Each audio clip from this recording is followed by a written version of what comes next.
Quick update here, guys. This is the same Sterling battery that I started with.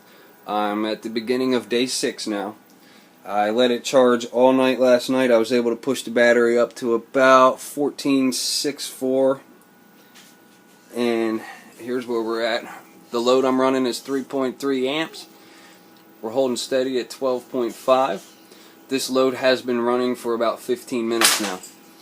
When I first started, this battery would only take a charge up to 13.2, and I'd hook this same load up. It's a weather channel cooler heater deal. It would instantly go down to about 10.5, and then within 15 to 20 seconds the battery voltage was at 7 and I would disconnect it. And then after consecutive charges and discharges, here on day 6,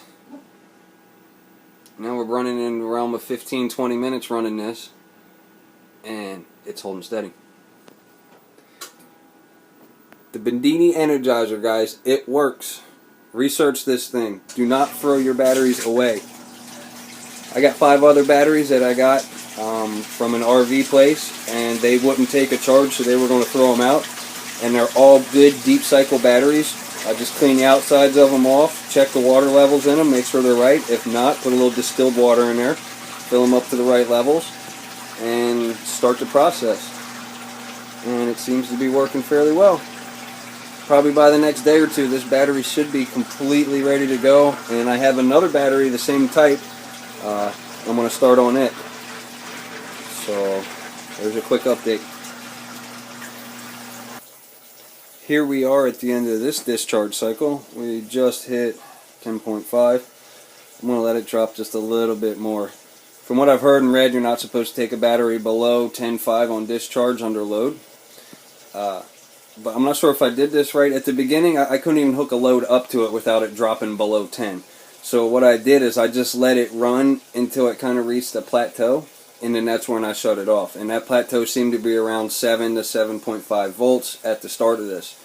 And then each consecutive charge and discharge, I raised that stop number a little bit. So the first couple times it was 7, 7.5. The next couple times it was 8, 8.5.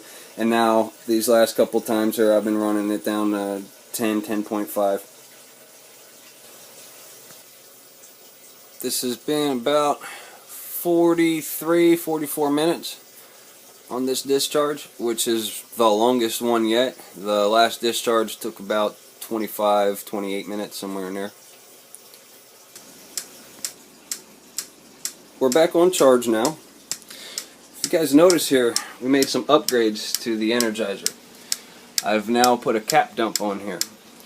I had these 2 capacitors. I put them together. They're 63 volt 4700 UF each one, and I paralleled them. I found this relay out of, I believe it was an amplifier for a home audio system that I took apart. It's a 12 volt relay. I have a reed switch here that came out of a float switch for an air conditioner. I glued a magnet to the wheel, so every time the magnet passes, it'll engage the reed switch, which will engage the relay, which will allow the negative side of the capacitor to dump. I believe the capacitor is charging up to about 40 to 50 volts each time it dumps.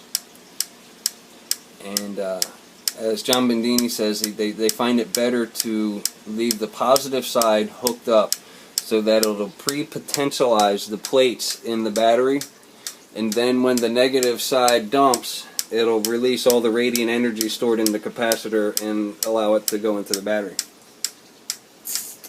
Pretty simple setup, and it seems to be working a heck of a lot better than just using a whole bunch of the little spikes off of the transistors themselves. This allows the capacitors collect all that energy, let it build up a little bit, and then it dissipates it into the battery every time the relay goes off. So that's where we're at now. The next charge cycle here.